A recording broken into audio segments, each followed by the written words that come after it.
Paz do Senhor Jesus Cristo a todos meus amados e abençoados irmãos, irmãs, livres pensadores, amantes das santas e sagradas escrituras. Eu sou o pastor Rômulo, um beirando de verdade, e nós seguimos no plano, no projeto, no propósito da leitura da Bíblia Sagrada. Deus é fiel. E nós hoje, para a honra e glória do nome do nosso Senhor e Salvador Jesus Cristo, no livro do profeta Ezequiel, iremos fazer a leitura dos capítulos de número 7, 8 e 9. Repito, capítulos 7, 8 e 9 do profeta Ezequiel. Subtítulo: O fim vem, o fim vem. Depois veio a palavra do Senhor a mim dizendo: E tu, ó filho do homem, dize: Assim diz o Senhor Jeová, acerca da terra de Israel: o fim vem sobre os quatro cantos da terra. Agora vem, ó fim, sobre ti, porque enviarei sobre ti a minha ira, e te julgarei conforme os teus caminhos, e trarei sobre ti todas as tuas abominações, e não te poupará o meu olho, nem terei piedade de ti, mas porei sobre ti os teus caminhos, e as tuas abominações estarão no meio de ti, e sabereis que eu sou o Senhor. Assim diz o Senhor Jeová: um mal, eis que um só mal vem. Vem o fim vem, despertou-se contra ti, e eis que vem. Eu quero fazer já um adendo aqui. Muitas das vezes tudo isso que nós observamos e lemos e atentamos, parece que é um Deus mau, parece que é um Deus que quer judiar. Lembre-se, o povo é que era rebelde. Lembre-se, o povo que estava sendo rebelde e que estava sendo de dura serviço. Então Deus usa os seus meios e os seus fins para quê? Com o seguinte propósito. 2 Coríntios capítulo 7, versículo 10, para que você possa ter um entendimento melhor. Porque a tristeza, segundo Deus faz sentir tristeza? Faz. Deus permite com propósito. Porque a tristeza, segundo Deus, olha o propósito, opera arrependimento para a salvação, da qual ninguém se arrepende. Ou seja, foi bom ter sido afligido, como ali no Salmo 119, né? Antes de eu ser afligido, eu andava errado, mas agora guardo os teus estatutos, os teus preceitos e os teus mandamentos.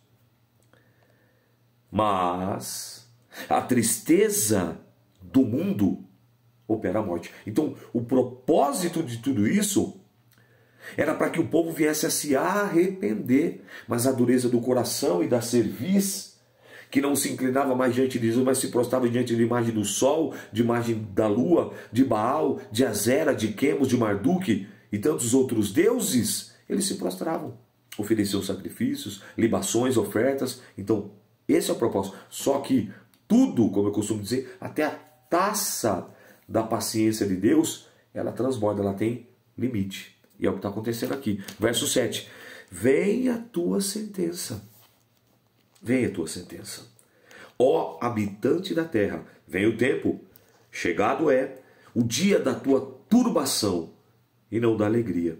Sobre os montes, agora depressa derramarei o meu furor sobre ti, e cumprirei a minha ira contra ti, e te julgarei conforme os teus caminhos, e porei sobre ti todas as tuas abominações. Não te poupará o meu olho, nem terei piedade conforme os teus caminhos. Assim carregarei sobre ti as tuas abominações que estarão no meio de ti, e sabereis que eu sou o Senhor, o castigo. Olha aqui em Jeremias 17, Jeremias, eu volto aqui um pouquinho, no versículo de número 10. Eu sou o Senhor, esquadrinho o coração, eu provo os rins, e isso para dar a cada um segundo os seus caminhos, segundo o fruto das suas ações. A mesma fala que veio pelos lábios do profeta Jeremias é a mesma fala que está vindo agora pelos lábios, pela boca do profeta Ezequiel.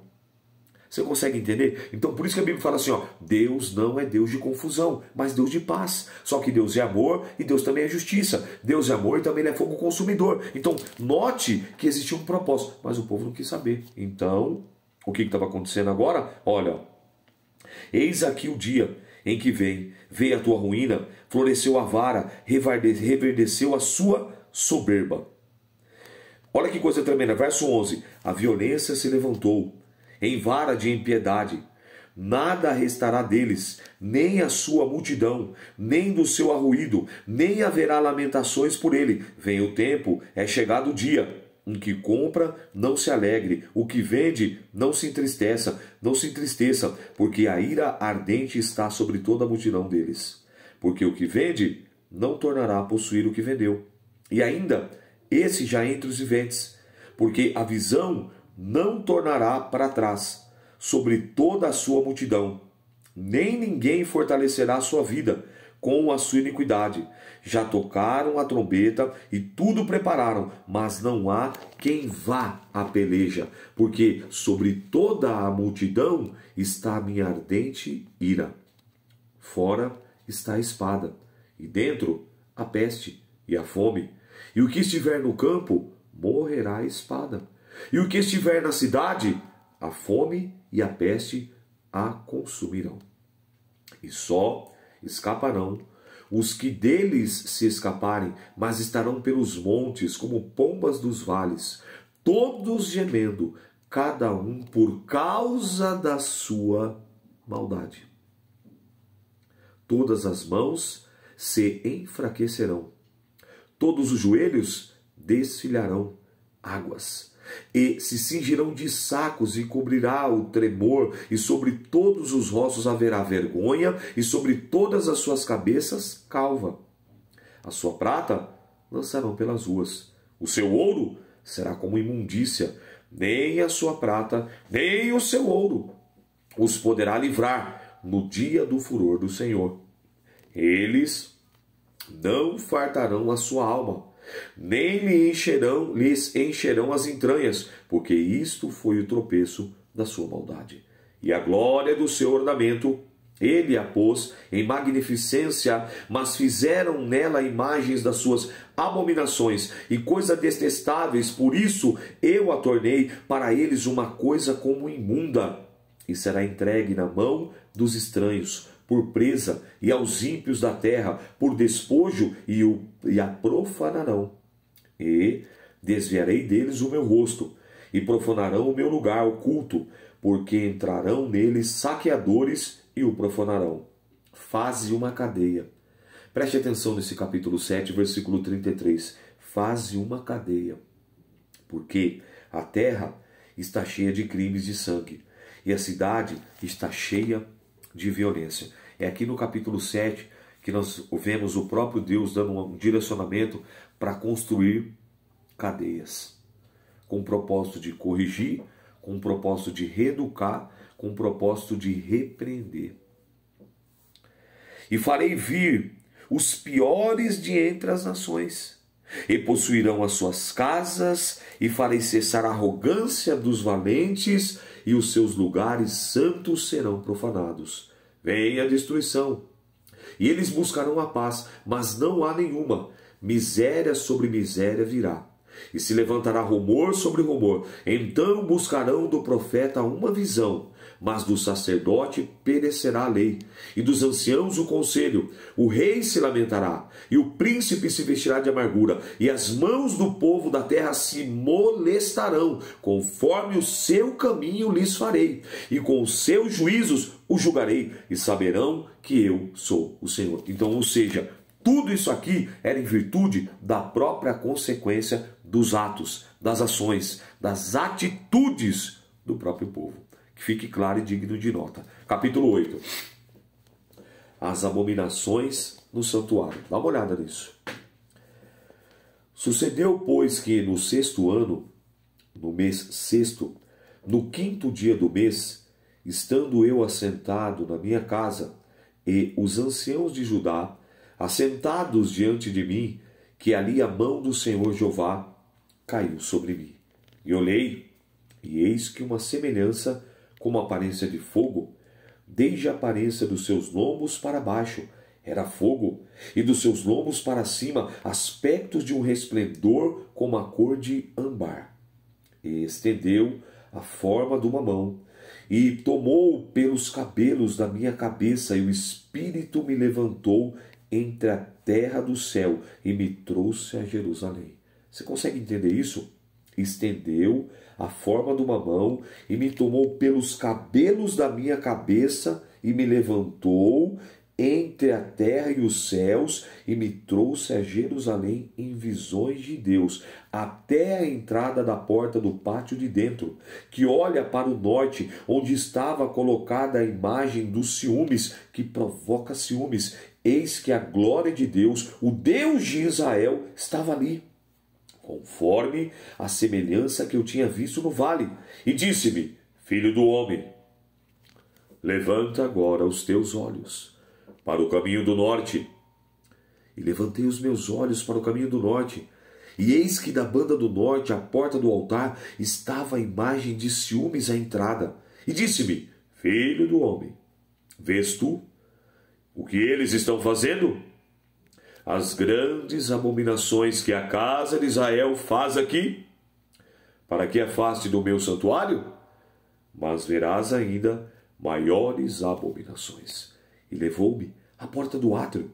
Então olhei, e eis que havia um buraco na parede. E disse-me: filho do homem, cava agora naquela parede. E cavei na parede, e eis que havia uma porta. Então me disse: entra e vê as malignas abominações que eles fazem aqui. E entrei e olhei, e eis que toda forma de répteis e animais abomináveis e de todos os ídolos da casa de Israel estavam pintados na parede, todos em redor. Oh, Deus tremendo e poderoso!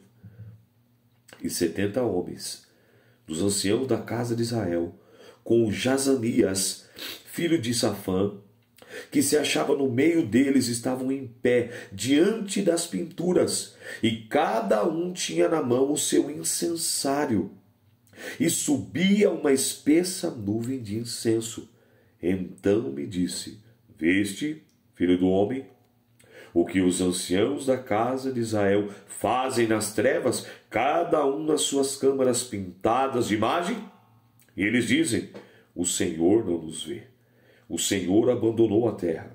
E disse-me: tornarás a ver ainda maiores abominações do que as que estes fazem.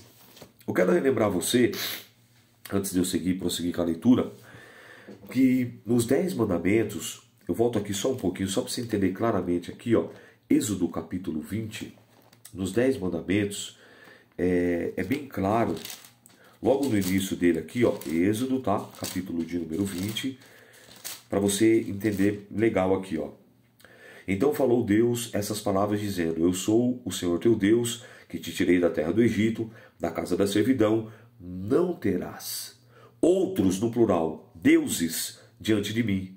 Não fará para ti imagem de escultura, nem alguma semelhança do que há acima nos céus, nem embaixo na terra, nem nas águas embaixo da terra. Não te encurvarás a elas e as servirás, porque eu, o Senhor teu Deus, sou um Deus zeloso, que visito a maldade dos pais nos filhos até a 3ª e 4ª geração, daqueles que me aborrecem. Entende? Então, se você observar, ó, o primeiro mandamento que ele já fala aqui, que não devia não devia idolatrar, não devia constituir, confeccionar nenhum tipo de figura, nem de pedra, nem de barro, nem de gesso, nem de ouro, nem de prata, nem de cobre, nem de bronze, nem de tinta. Era abominável aos olhos do Senhor. Era contra os próprios mandamentos, preceitos bíblicos que o Senhor tinha deixado. E eles estavam indo totalmente contra. E você vê, o Senhor nos abandonou. E quantos têm falado isso? Ah, Deus me esqueceu, Deus me abandonou. Não, não, mentira do demônio. Deus não abandona ninguém. Isaías capítulo 49. Pode uma mãe que amamenta o seu filho, que ela trouxe do seu ventre, se esquecer dele? Ele diz assim, ó, todavia, ainda que essa se esqueça dele, do bebê de colo, que amamenta, eu de ti jamais te esquecerei. Eis que tenho gravado, escrito o teu nome na palma da minha mão. Salmo 27:10. Ainda que o meu pai e a minha mãe me desampararem, todavia o Senhor jamais me desamparará. É mentira do demônio. Deus não esquece ninguém. Deus não deixa ninguém para trás. Por isso que você é único. Por isso que você é única. Entende isso? Então, Às vezes você está passando por um problema, está no olho de um furacão. Quem sabe essa tristeza, essa dor, esse furacão é para que você venha a se interiorizar, a se olhar para dentro de si, fazer uma visão introspectiva e se arrepender e confessar e deixar e abandonar e voltar ao caminho da retidão, ao caminho da reverência, ao caminho da obediência, ao caminho da santidade. E você não estava entendendo, mas agora, através dessa leitura, com esses exemplos, a tua visão ela se abre. A tua mente ela se abre. O teu coração tira, ele vai falar aqui, Ezequiel, para quebrar o coração duro de pedra, duro como um diamante, e substituir por um coração de carne, onde o Espírito Santo possa morar, possa fazer habitação, possa fazer morada. Era esse o propósito. Mas eles estavam fazendo tudo, como nós estamos vendo aqui, que era abominável. Eles estavam totalmente na contramão daquilo que o próprio Deus os havia orientado e direcionado, através de Moisés e agora dos próprios profetas. Olha agora. E disse-me, filho do homem, verás ainda abominações maiores do que essa. E levou-me para o átrio interior da casa do Senhor. E eis que estavam à entrada do templo do Senhor, entre o pórtico e o altar, cerca de 25 homens de costas para o templo do Senhor e com os rostos para o oriente, e eles adoravam o sol, virados para o oriente. Então me disse, viste, filho do homem, há coisa mais leviana para a casa de Judá do que essas abominações que fazes aqui? Havendo enchido a terra de violência, tornaram a irritar-me, e ei-los a chegar o ramo do seu nariz. Pelo que também eu proclamarei, com furor o meu olho não poupará, nem terei piedade, ainda que me gritem aos ouvidos com grande voz, eu não os ouvirei. E deixa eu fazer um adendo aqui. Onde é que eles estavam fazendo isso? Dentro do santuário de Deus, dentro da casa de Deus. Provérbios 15, 3. Os olhos do Senhor estão em todos os lugares, contemplando os bons e os maus. Apocalipse diz que os olhos do Senhor são como as duas chamas de fogo que estão sobre contemplar sobre toda a terra. Deus está vendo tudo e todos. Capítulo 9. E aqui a gente conclui a nossa leitura no dia de hoje. Os, no plural, castigos de Jerusalém. Então me gritou aos ouvidos com grande voz, dizendo, fazei chegar os intendentes da cidade, cada um com as suas armas destruidoras nas mãos.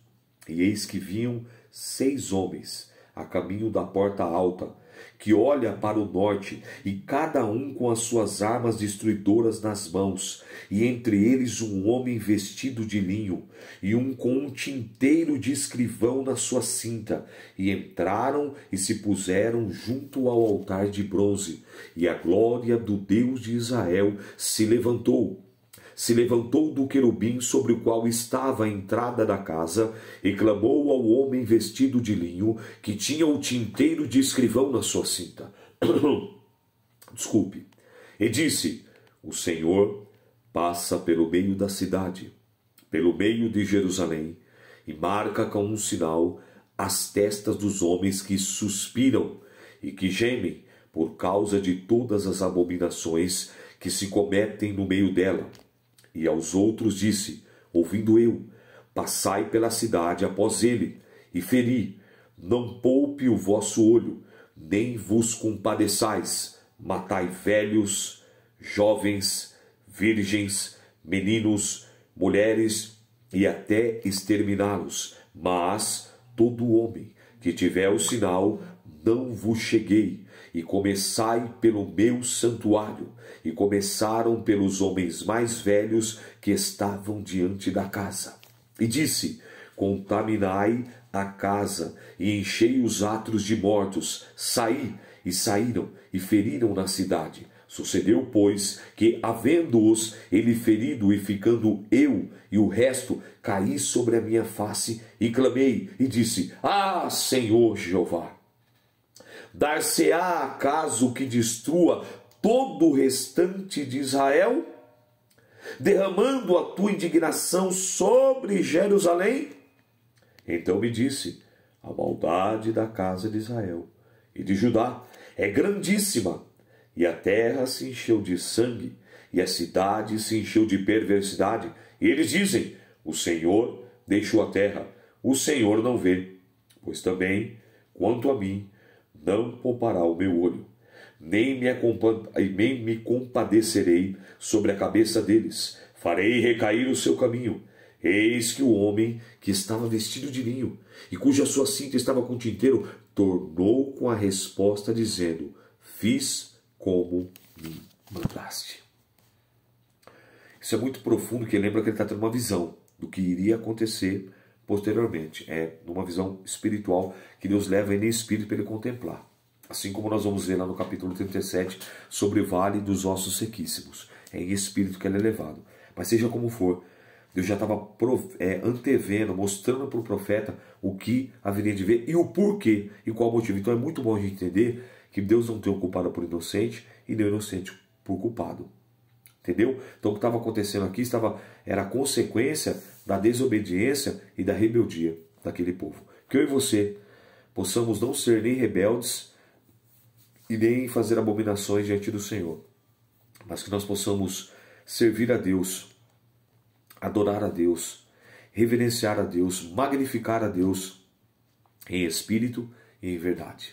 Amém? Essa foi a leitura de hoje. Que o Espírito Santo de Deus, o amigo das nossas almas, ele possa e deva falar infinitamente melhor na tábua do teu coração. Eu sou o pastor Rômulo, um beneno de verdade, e essa foi a leitura de hoje. Deus te abençoe. A paz do Senhor.